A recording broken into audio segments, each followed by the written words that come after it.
লাহোর কালান্দার্সে এবার যেন পক্ষপাতমূলক আচরণের শিকার হলেন বাংলাদেশের দুই ক্রিকেটার পারভেজ হোসেন ইমন ও মোস্তাফিজুর রহমান। দুজনেই অবহেলার শিকার অধিনায়ক শাহিন আফ্রিদির সিদ্ধান্তের কাছে। আগের ম্যাচে দারুণ পারফরমেন্স করেও সুযোগ হয়নি ইমনের। অন্যদিকে ফিসকে রেখে নিজ দেশের বোলারদের অধিক সুযোগ দেওয়ার মতো অভিযোগ উঠেছে আফ্রিদির বিপক্ষে। বাংলাদেশি ক্রিকেটারদের বিপক্ষে লাহোরের এমন পক্ষপাতমূলক আচরণ নিয়ে বিস্তারিত জানবো রিপোর্টে।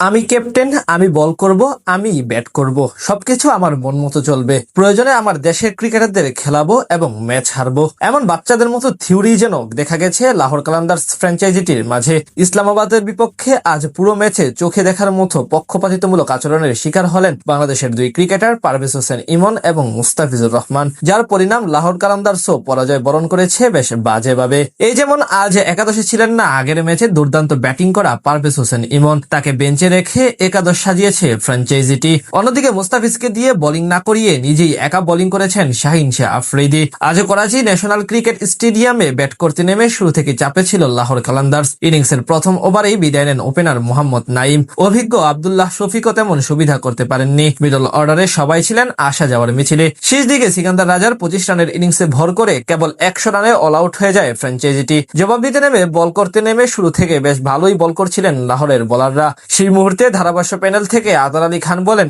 এই ধরনের উইকেটে মুস্তাফিজ ব্যাটারদের জন্য ভীতির কারণ হতে পারেন। কিন্তু অধিনায়ক শাহিন আফ্রিদির কাছ থেকে দেখা যায় ভিন্ন অ্যাপ্রোচ। পাওয়ার প্লে মানে প্রথম 6 ওভারে বোলিং এ আনেননি মুস্তাফিজকে, অথচ তখন শাহিন আফ্রিদি একাই বল করেন 3 ওভার। মানে যেখানে দলের মেইন বোলার একটি বলও করার সুযোগ পাননি, সেখানে অধিনায়ক একাই শেষ করে ফেলেন 3 ওভার, তাও আবার মাত্র 100 রানের টার্গেটের ম্যাচে। শুধু তাই না, সেই মুহূর্তে তিনি ভিসকে বল না করিয়ে নিজ দেশের তরুণ পেসার ওবায়দ শাহ এবং হারিস রফকে দিয়ে বোলিং করান। ফলাফল তারা তিনজনই দুহাত খুলে রান দিয়ে প্রথম 6 ওভারেই ম্যাচের অর্ধেক হারিয়ে দেন লাহোর কালান্দার্সকে। অথচ সপ্তম ওভারে নিজের স্পেলের প্রথম বল করতে এসে মাত্র 7 রান দিয়ে যান মুস্তাফিজ। যেই পিচে সতীর্থ সবাই রান দিচ্ছিলেন ব্যাপক হারে, সেখানে মুস্তাফিজ ঠিকই বুঝিয়ে দেন নিজের সামর্থ্য। অথচ অধিনায়কের পক্ষপাতিত্বমূলক আচরণের জন্য ম্যাচটা বাজেভাবে হারতে হয় লাহোরকে। এদিকে আগের ম্যাচে দারুণ ব্যাটিং করেছিলেন পারভেজ হোসেন ইমন। ব্যাট হাতে রীতিমতো ঝড় তোলেন মুলতান সুলতানের বোলারদের বিপক্ষে। মাত্র 19 বলে খেলেন 45 রানের এক বিধ্বংসী ইনিংস। সেই ম্যাচে তার জন্যই জয় পেয়েছিল ফ্র্যাঞ্চাইজিটি। অথচ ঠিক পরের ম্যাচে একাদশে সুযোগ হয়নি তার। ইমনের বদলে এদিন ওপেনিং এ ব্যাট করতে আসেন আরেক পাকিস্তানি হাসিবুল্লাহ খান। এমন পুরো ম্যাচে বাংলাদেশের দুই ক্রিকেটারকে অবহেলিত রেখে নিজ দেশের ক্রিকেটারদের সুযোগ করে দিয়েছেন লাহোরের টিম ম্যানেজমেন্ট এবং অধিনায়ক নিজে, যার কারণে ম্যাচে কোনো প্রকার প্রতিরোধ করতে পারেনি তারা।